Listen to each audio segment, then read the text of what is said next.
The topics and opinions expressed on the following show are solely those of the hosts and their guests and not those of W4WN Radio, its employees, or affiliates. We make no recommendations or endorsements for radio show programs, services, or products mentioned on air or on our web.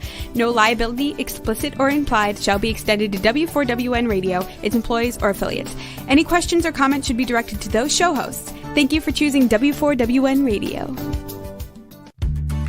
Welcome to Success Secrets Exposed with Sally A. Curtis, where we share stories of challenge, success, and inspiration, along with practical tips and strategies to move you forward to your success. And now, here is your host, Sally A. Curtis. Good evening, good morning, and good day to you all. Welcome to our listeners and watchers today. We're going to have a fantastic episode talking about confidence, how you can stand in your power and shine. I have a very, very special guest to share with you today, and I'll introduce Janelle very, very shortly. So those that are new to the show, I'm a marketing strategist for speakers, coaches, and consultants. I specialize in content repurposing, which is the gift of turning your content into new visual bite-sized graphics that help you attract and gain new clients. It's my role to amplify your voice, your message, and your impact. And without any further ado, please let me introduce my guest. Janelle Anderson is from Emerging Life Coaching. She's a professional certified coach, speaker, author, and podcast host who helps women entrepreneurs create fearless confidence and build a thriving business doing what they love. And one of her messages on her website is that she wants to share and inspire a message of hope so that you too can become fearless in your confidence, create the success, freedom, and have that amazing feeling of feeling at home in your own skin. So without any further ado, please welcome Janelle to the show. Hi. Hello. How are you? I'm very, very well, thank you. And you? I'm doing well too. Excellent. I'm just really happy to be here. Thank you. I'm very excited to be talking about this incredibly important topic of conquering that imposter syndrome, building confidence, and the ways in which that confidence helps us attract new clients. I'd love for you to tell us a little bit about your backstory. I know there's lots of commonalities and things that we talked about just before you came on the show, but can you give the audience a bit of a perspective of what your backstory is and that's brought you to where you are today? Sure. And of course, I'll have to put it into the Reader's Digest version because we don't have enough. So I grew up in a really large family of 8 children. And so I was always shy and quiet and more of an introvert. And I felt like I wasn't heard or seen because I was sort of in the mix of all these kids sitting around the dinner table, everybody chattering at once. And I'd try so hard to be heard and nobody would listen to me. So I turned to the wall and say, talk to the wall. And everyone would look at me like, what are you doing? I'm talking to the wall because the wall listens to me and you guys don't. So it was just frustrating. And I remember internalizing that to mean that I wasn't important. My voice didn't matter. I must be boring. People don't want to hear me. And so then that kind of grew throughout my life. And I didn't feel very confident anyway. So then when I got into my teenage years, I started experiencing a series of traumatic events, which really set me back even more. At the age of 16, my boyfriend was suddenly killed in an accident, and I had no way to process that. I just went through this grieving, and what I did was I actually ate my emotions and gained weight, and I went off to college and feeling very self-conscious, feeling very, lack of confidence. I didn't think that anybody was really interested in me, and especially like boys and all that kind of stuff. So setting the scene for you. Yes. So 19 years old, 1972, sophomore in college. One night I go out with my roommate to a local hangout. We're playing foosball, just having fun, talking to some guys.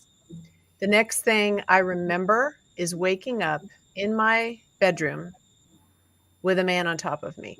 Mm.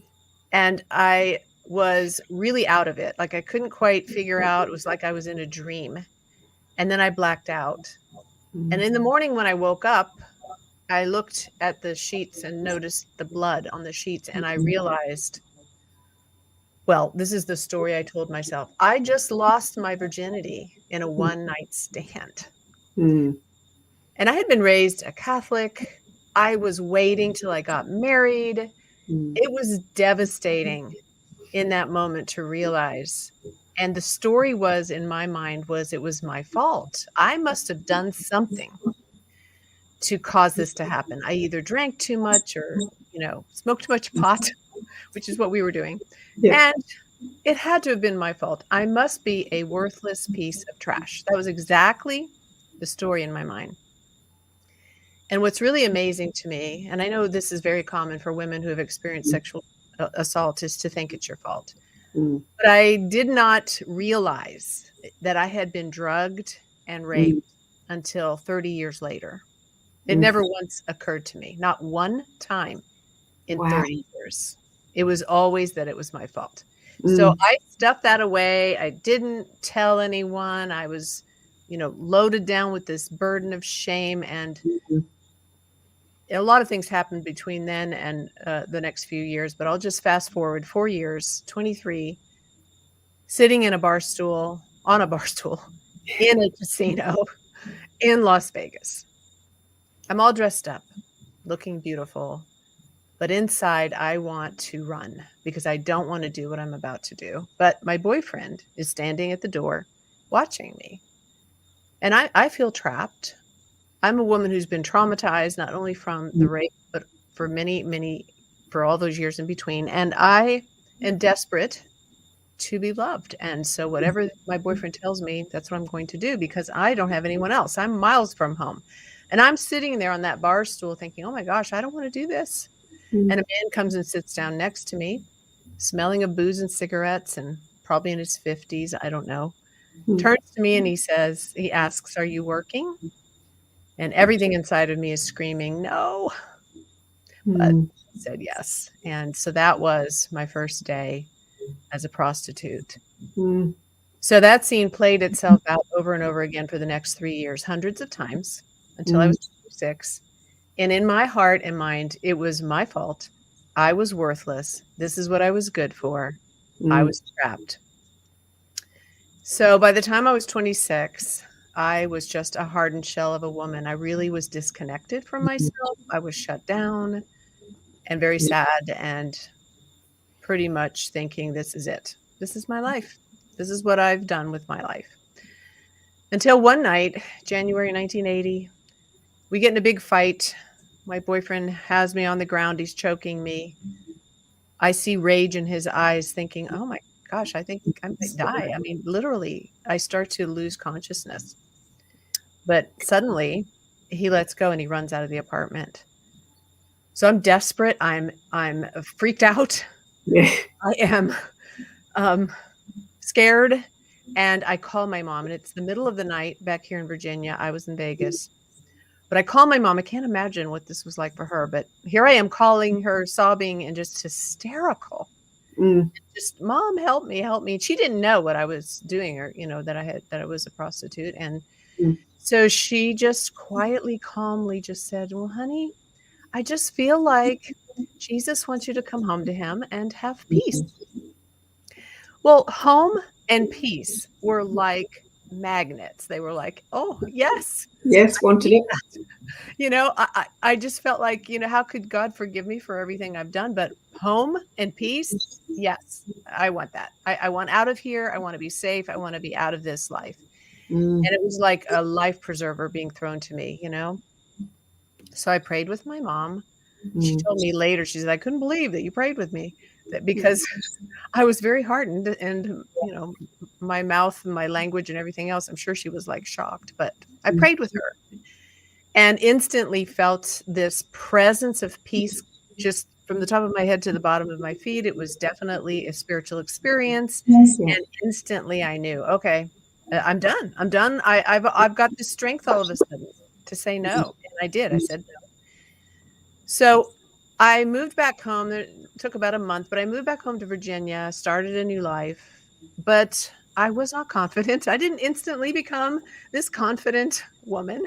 I had been traumatized for years and didn't realize it. I just thought this was my life. It never dawned on me that any of this was unusual or Mm. a trauma. I still inside thought of myself as, worthless. And so I stuffed all that away because I didn't want anyone to know. Mm. I didn't want anyone to know what I had done. Yes. What would they think of me, right? Yep. So I didn't talk about it. And I just lived this life for 30 years of just kind of on the outskirts of my life. It felt like I lived on the front porch of my house, never letting anybody inside. And, to everybody else, it looked like it was normal. Nobody knew, but I never really was connected to my purpose, and I didn't feel confident. I never took any kinds of steps to further my career. I was a teacher. I was afraid to go teach in public school. I didn't think I was good enough. So I stayed in small schools. And there was no part of my life where I was pursuing any kind of purpose or passion. I was scared. I was hiding out behind, the stage, the curtain behind stage, and of my own life until I hit my 50s. And then I sort of had this wake up call, and it was kind of like, oh my gosh, 50 years has gone by. Where'd all that time go? What am I doing? Yeah. Yeah. And if I'm going to do something, I better do it now. Yeah. And we just comment at that age, you're like, whoa, where did 50 years go? So during that time, I began to realize that there was something wrong. I wasn't connecting to me. I felt like I was, I started to become aware, I guess, of that disconnection. And so I got some help finally. I realized through that process that I actually needed to go back and unpack those traumatic events and all those years. And as I did that, I began to uncover the stories that I'd told myself, that I had believed unconsciously, really, and was able to finally reconcile the fact that I had been drugged and raped. I mean, it was a shock. I remember sitting in a session with a counselor and them saying, well, it sounds like you were drugged and raped when I described that night. And I was like, I was? My gosh, I was. It was amazing, and it's amazing to me how you can believe a story. I call them imposter stories, but a lie or a limiting belief for so many years and not realize that it's not even true. Yeah. May I ask a question just in there around that, around how we build up a story that we have that's been perceived? So you've had the 30 years where you've thought it was your problem, and it was you were at fault in that. Even though in the last, 10, it's probably not quite 10 years, we're starting to hear a lot more around, date rape and being drugged and all those sorts of things. Right. Even though that there was that coming in of that awareness into the public market through the media, etc. Isn't it? I find it interesting, and I think this is the interesting part of the stories that we latch onto when we've got our hardened shell around those stories. That even though that concept and that reality was a growing awareness in the marketplace that those things sort of do occur, how we don't accept them as changes to our story narrative. We remain with our own story narrative. Do you have any insight on that with the work that you did for yourself and the work that you're doing with women now? Because I think that's an important element, and it ties into that unpacking. How do we unpacking the story of mistruth that we've created and believe for ourselves? Yes, for me, the key was Brene Brown's work, where she talks about owning your story. And I remember sitting there and reading that one day, and this was a process for me. And I think that's true for most people. When you're unpacking things like that, it's a process. It doesn't happen overnight. It was a several-year journey where slowly, like the peeling away of the layers. But I remember sitting there reading that book where she talked, I don't know, it was a phrase in her book or whatever, own your story. And I was like, I need to own my story. I've never owned my story. I have spent my whole life trying to ignore it and pretend it didn't happen. Yeah. And it happened. I remember sitting there telling myself it happened. So for me to connect to that point of I guess it's like facing the reality that it actually happened. It was huge for me. Yeah. And then I was able to start talking about it. Mm. And I have found that when something is kept secret, you keep something a secret, and then the shame that covers it, that will take away your power to be able to stand in your own power, to be confident, to love yourself. Every time you keep something hidden and secret, it gives it more power. When you bring it out into the light and you begin to face it and just say, this did happen. Now I can start looking at why and what do I need to do to reconcile with that, and to forgive myself and to forgive everyone involved, and to see that my worth and value as a human being was never that I was worthless at all. And even though I had believed that, it's things that happened to me, but that didn't dictate that I, as a person, as a human being, was anything close to worthless. I was a very valuable, precious, magnificent being like anyone else. And I needed to see that too, and own that as well, and realize that, it's part of my past, but it had an effect on me and it shaped me who I am now. Now what do I want to do with it going forward, Yeah. So it's that transformation, that transition. So it sort of sounds as though it ties in very much to having the acceptance around the story, which almost disarms and softens that hardened shell. So you can then actually, as you say, work through it and then just design, create, work out what the next transformation or evolution of yourself is. Yes, I like how you put that. That was really cool. Oh, thank you.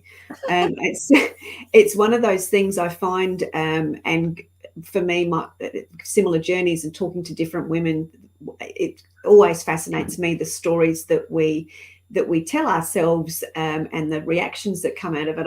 The one that always comes up for me is my older brother told me that I was born on the kitchen table, and it was only when I was in my 40s that I actually really realized, it's almost like I found out that it wasn't true. But if I actually joined the dots of the other bits of evidence that were actually there, and I mean real evidence like the birth certificate and, talking to mum and dad about, what actually did happen. So I'd actually heard the real story, but I'd actually bought into and accepted the one that my brother told me. It fascinated me that how I had, as you said, I'd created my shell around that, and that was the story that I accepted. Right. And just with Rory, he came home. I've got an 18-year-old son, and he came home last night. He'd lost his wallet. So he rang me to say he's lost his wallet, which means he had his driver's license in there and his money, etc. And he was freaking out about, driving without a license to get home. And he came in like a thundercloud because he gets really cross at himself. And about an hour and a half later, he came out of his room. He says, "I think the thundercloud is clearing now. I've accepted that I didn't zip the zip up on my bag. It was my own fault. I've put into place what I can. I'm good now." Wow. But that thundercloud story could have remained for a long time had he not chose to sort of look at it, reflect on it, and learn from it. So I think that's such a cool message. So yeah. Yeah. And that really is what I think brings freedom, is seeing the truth of what really happened and giving yourself a break. Yeah. Yes. I mean, and I think what ties us a lot to those stories is when we're not doing like what your son did. We're not looking at it and saying, okay, yes, I messed up here. I'm human, but now what do I want to do with it? When we try to ignore that, it just keeps us, frustrated and angry. We're really angry at ourselves, keeps us tied to that event, and we can't move forward. Yeah. And as they say, they talk about it, wherever the focus is, or wherever the attention is, the focus goes. There's that saying. So if we're focusing on keeping things hidden, then we're not going to see and have those transformation, because our energy is over here in the past. We sort of almost don't move forward. Yeah, that's true. That's true. Yeah. So I'd love you to talk a little bit more. Actually, I don't know whether you've actually finished your backstory quite yet. I think I did. I brought you Good up enough? to what. Up to where you are now and what you're doing now with the work that you do around the confidence. Yeah. So So that really, yeah, that transformation story in my 50s is what eventually led me into what I'm doing today. doing Yeah. now. One of the things that I actually also read on your book that really resonated with me, and it used to drive me nuts, is everyone used to say to me, because I didn't grow up, well, I think I'm nearly grown up now, but I sort of decided to grow up at 40 and I'm in my 50s now and I'm still sort of having the evolutions of that. But people used to go, life's a journey, you should have fun while you're doing it, because I was always a very driven, sort of hyper, full on person. And I did become a workaholic, as lots of people do, and had all sorts of different imposter syndromes around, perceived success, etc.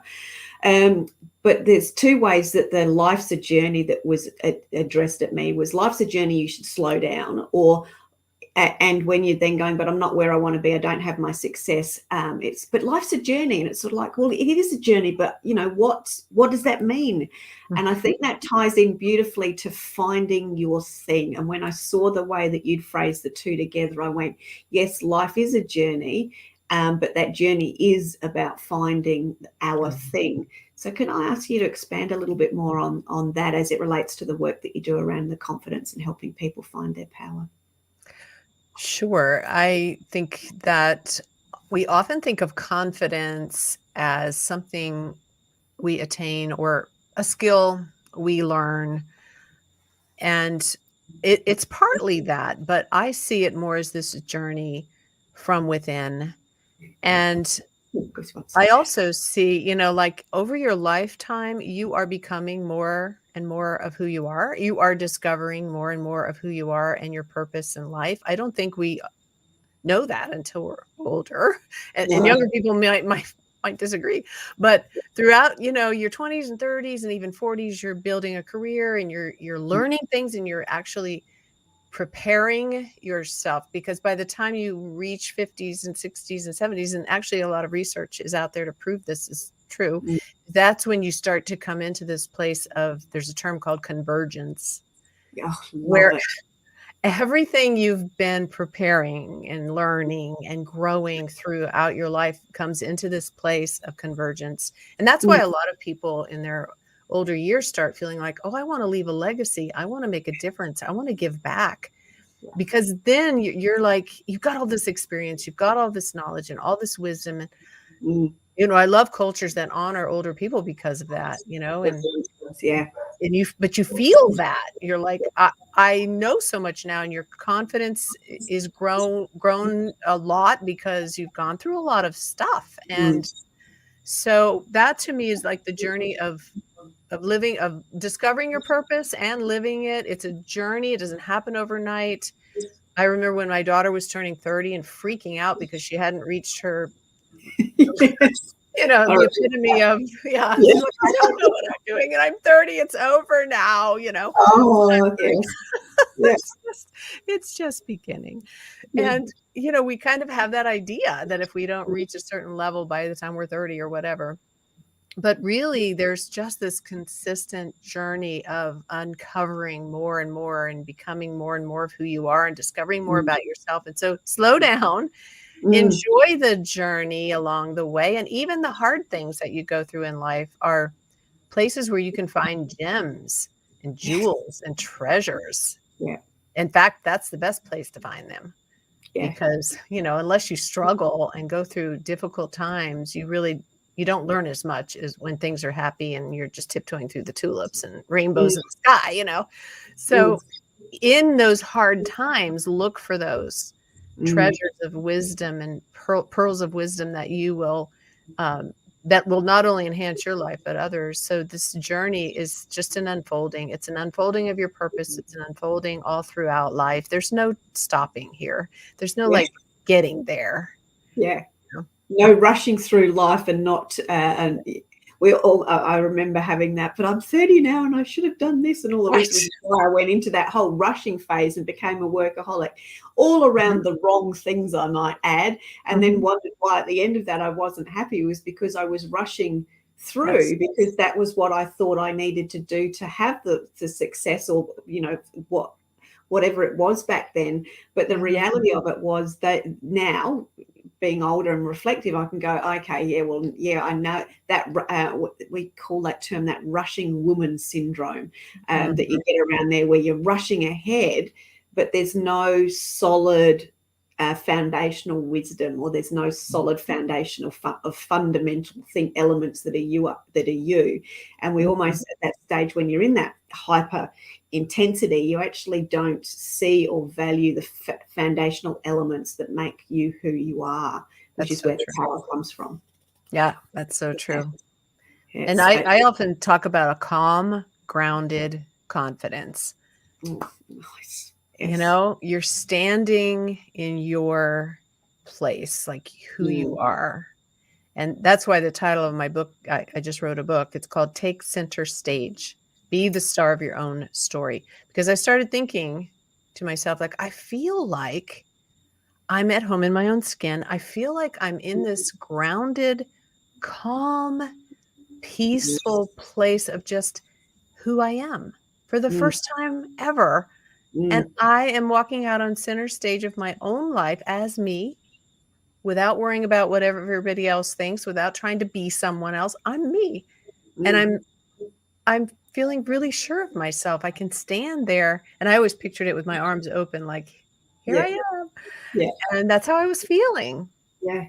And it's wonderful. You know, it's, I think, I mean, I'm not saying it's impossible to reach that when you're younger, but I feel like when we're younger, we really do get caught up in trying to please other people, or worried about what others think. And I don't even know if it's an age thing, because I know a lot of older women that I work with are still worrying about what other people think. Yeah, we get stuck in that. For my case, it was, I was stuck in the doing versus the being. Yes. That's a real rut, because if you're rushing around doing to get there to be, you got it backwards, right? It's being who you are and letting what you do flow out of being who you are. And then it's effortless and it's powerful, and there's no more striving. It's just you're who you are, and naturally out of that comes your power, and it becomes your gift to the world. You're being who you are. Very much so. I just saw the flash up on the screen. That was from Peter, who's one of my dearest friends and a regular listener and commenter on the show. So thank you, Peter. He's works with people as it relates to their second half of their year, second half of their life, mapping out what it is that they're going to do based on what they were passionate and enjoyed as in their lives previously. Wonderful. So, retirement elements. So he was just talking about that flow state, finding, you know, when you find your own joy, when you enjoy being you, you find that flow state to continue on.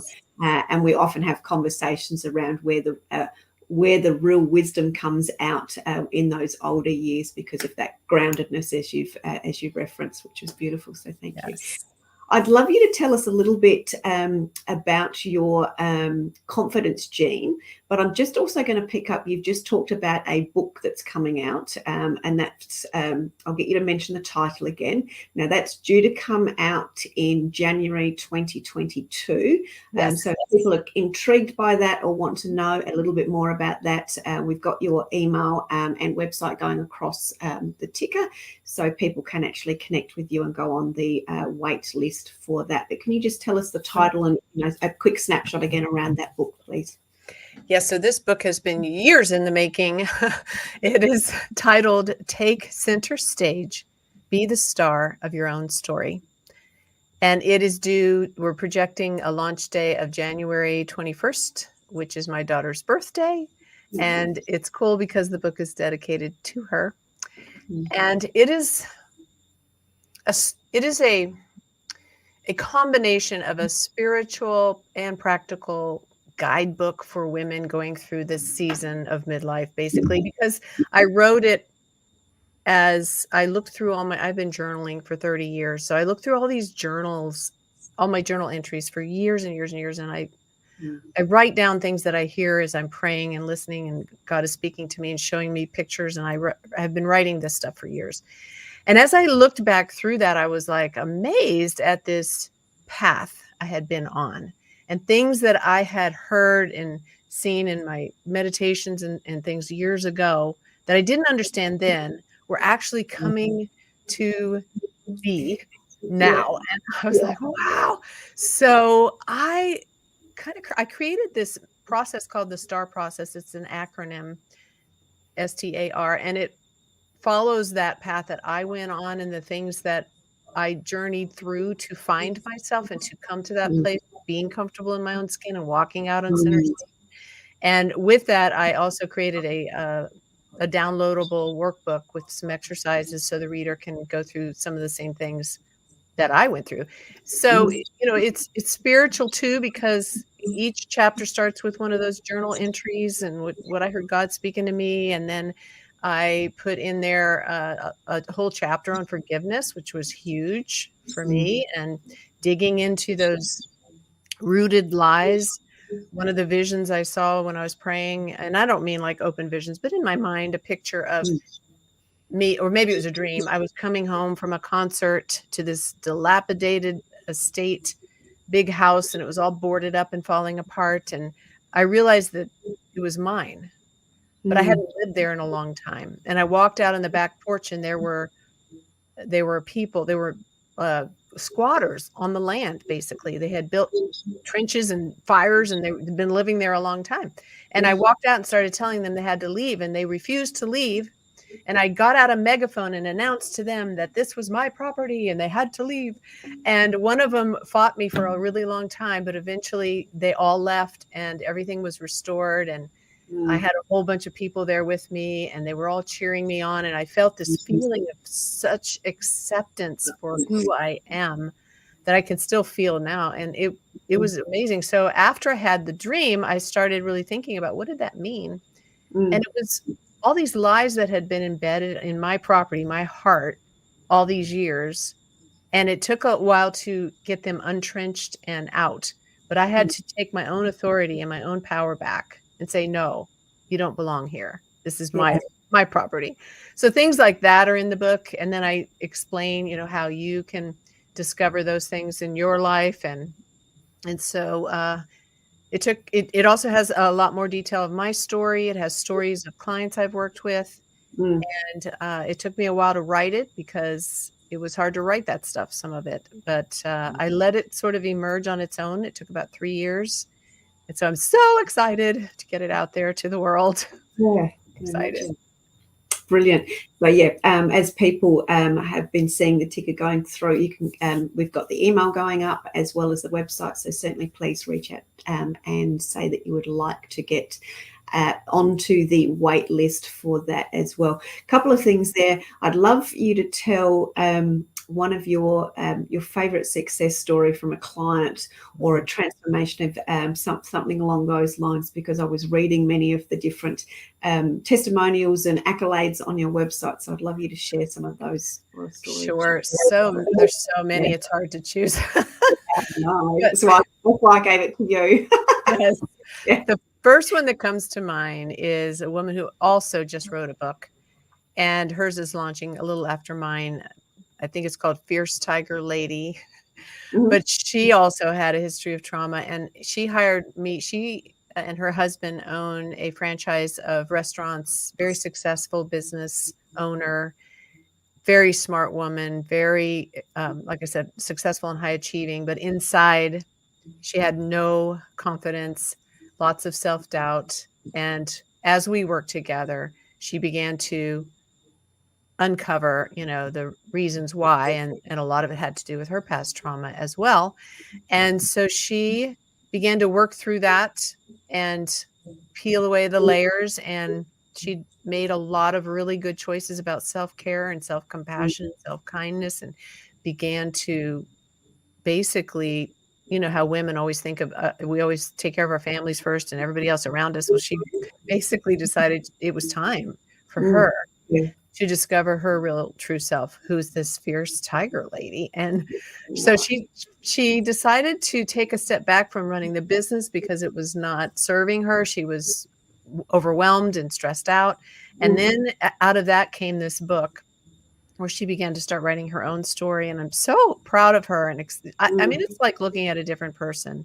She's so confident. She's putting herself out there. She's posting and interviewing and doing all these things, talking about her story and her book. And it's going to help so many women. You know, again, like I was talking about earlier, when things are kept secret, they take away your power, but they also don't help anyone else. Yeah. One of the things I learned from telling my story is that it actually helps other people. And I think often we don't want to tell our stories because we're afraid that I felt like it would bring people down or make people feel bad. It was too heavy. It was too dark. But it actually helps people because everybody has things in their life that maybe they don't want to face or don't want to deal with or feel ashamed of or whatever. And it gives them permission, you know, and this is what her story is doing. Yeah. So I'm super, super proud that I had a hand in that. Yeah. So I got to help her come to that place of seeing herself as this fierce tiger lady that has a roar and has power and has an influence. So it's been great. I think a couple of words I wrote down there, and thank you for sharing that story. I think the story, when you share the stories like that, and we have that vulnerability, as Brené Brown says, and sharing the story and sort of seeing what's come out of what we've shared today, or what you've shared today, we actually create an expansiveness which is actually unexpected at the time because we think we're going to diminish. So it's almost we've sort of got the we feel it's going to have a diminishing effect, but through the storytelling and through the permission granting, giving, shining the light on the, you know, of acceptance of self, etc., you actually are creating that much more expansiveness. So I think that's a very powerful message in, you know, removing and coming out from hiding to be able to share, create acceptance, and then expand for the greater good of everybody. I love that. And if we have a time, I wanted to share just a quick story about that. When you said expansiveness, the first time I ever shared my story publicly was in a women's retreat. It was about 50 women there from my church. So I felt safe, but I knew it was time to speak it out, right? And I was shaking in my boots. I was so nervous. I thought I was going to faint. But I didn't say much. I just got the words out that, you know, I had had these 3 years in Las Vegas as a prostitute. That's about all I said, pretty much. But after I did that and I went back to my seat, I had this experience of feeling like all of a sudden I was 10 feet tall. You know, that expansion you're talking. It was like this weight had been lifted and I felt like I was 10 feet tall, like a giant. It was the weirdest feeling. And I had my eyes closed, but I just had that sense of expansion. And then right on the heels of that came these thoughts like, uh-oh, you've done it now.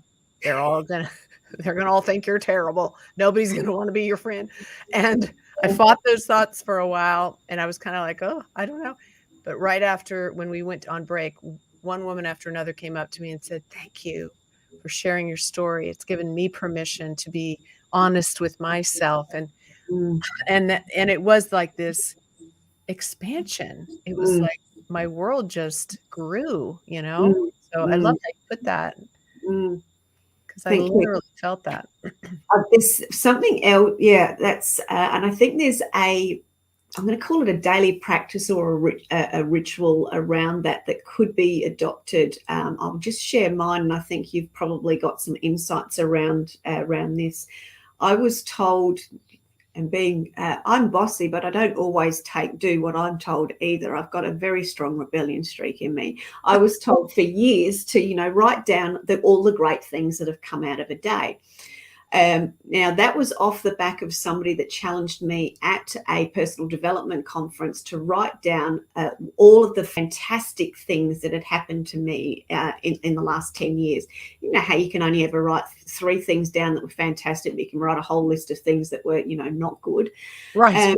I remember doing that, and I remember spending the time, and what came out of that was just incredibly insightful at that stage. So I'm prefacing that because I should have actually known that what I was being told actually has a profound effect because of that past experience that did have. But I was only writing, what journaling, I should say, what of the great things that have happened. Was told to do it every day.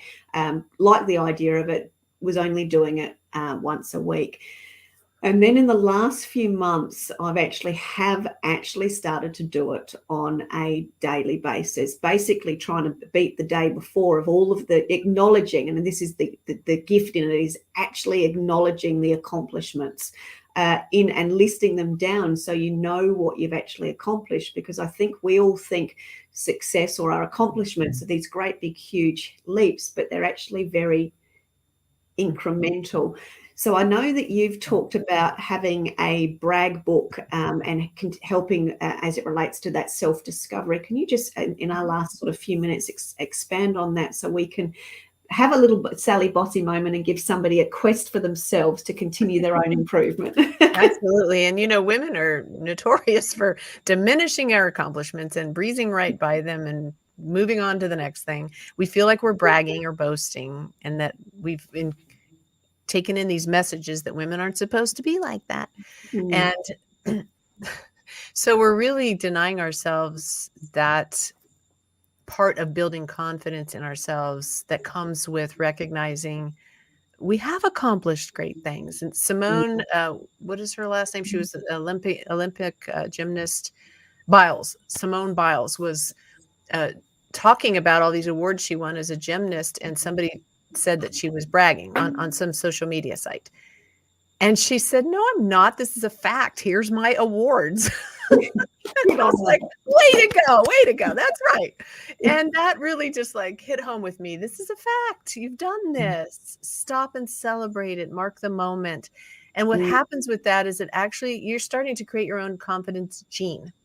A lot of times people say, well, I wasn't born with confidence gene. I'm just not naturally confident. Well, very few people are born with a confidence gene. But scientifically, I have read lots of science-based articles or whatever that have said that our thoughts actually can turn off and on our genes. We actually do, not all of them, but there is this activity that goes on with what we're thinking and our attitudes, and what we believe actually has an effect. So I'm like, okay, well, we can create our own confidence gene then by what we think. And one of the ways to do that is to start acknowledging those accomplishments and say them out loud. Don't just write them down and put them in a brag book. I mean, I think that's a great idea, but also say them out loud to yourself, looking at yourself in the mirror, eye to eye, and say, you know what, Janelle, you did this. You just wrote a book. Yeah. That's fantastic. Give yourself those high fives and pats on the back that you would to your best friend or to your daughter or your son or your husband, right? I mean, you would say that to somebody you love. Yeah. So say it to yourself. Yeah. And when you hear yourself saying those words and it's fact, it creates a confidence gene. It builds your confidence in a healthy way. It's not bragging because you're not, and it's not boasting because you're not saying I'm better than everyone else. You're just saying, I did this and I accomplished this and I'm proud of myself and I'm going to celebrate it and I'm going to acknowledge it. You're giving yourself the opportunity to hear it. Yes. Yeah. Yes. Speaking kindly to yourself and giving yourself those words it's very powerful. Yeah. I'm going to add on to that because I got pulled up by a friend, a new connection on LinkedIn yesterday around this acknowledgement and the speed in which I was saying it, which is dismissive to self. And I love the person for pulling me up. She asked me, what was my backstory? And I said, I started doing freelance business development and I used to help all of the international national speakers put bums on seats in all of their conferences, blah, blah, blah, blah, blah. And I was just going, blah, blah, blah, blah, blah, blah. She goes, just stop. Just stop. Much respect to you. Just repeat that slowly, what you do, because that's a gift and not very many people can do that. You've just dismissed something that's absolutely your inner genius. And I went, that's right. One of those things when you do something so effortlessly, me, don't give it the value that it deserves. So I think with this acknowledging, and this, the brag book version or mine, what did I succeed at today, is helping us create that awareness of it. And the saying it out loud helps us hear it. But when you say it out loud and you say it slowly, so you're not dismissing it, you actually help it expand. Yes, and enjoy it, like savor it, enjoy that feeling. I so often, like, I do the same thing with my clients. They're just breezing by stuff. I'm like, wait, hold up. Let's go back. Let's put a stake in the ground and mark this moment and do something to celebrate that you just did that. And it almost takes everyone by surprise, because, like you said, we're not used to doing that. We're used to just taking it for granted, the things that come easily to us, because we don't think of them as anything that they are. I mean, other people are like, wow, I can't believe you did that. I can't believe you have that ability. So yeah, exactly. Well, thank you. It's been an incredible pleasure speaking to you today, and I can absolutely see and hear that this is absolutely your quest and your gift to give women the confidence that they have within them, inside them, and help them really plant their feet on that stage and be heard, etc. So any closing remarks from you that you would like to add before we finish up? I always want to say, just be you. Nobody else in the world can be you. And it's one of my favorite quotes. It's the greatest accomplishment in the world. It's by Ralph Waldo Emerson. To be yourself in a world that's trying to make you be somebody else.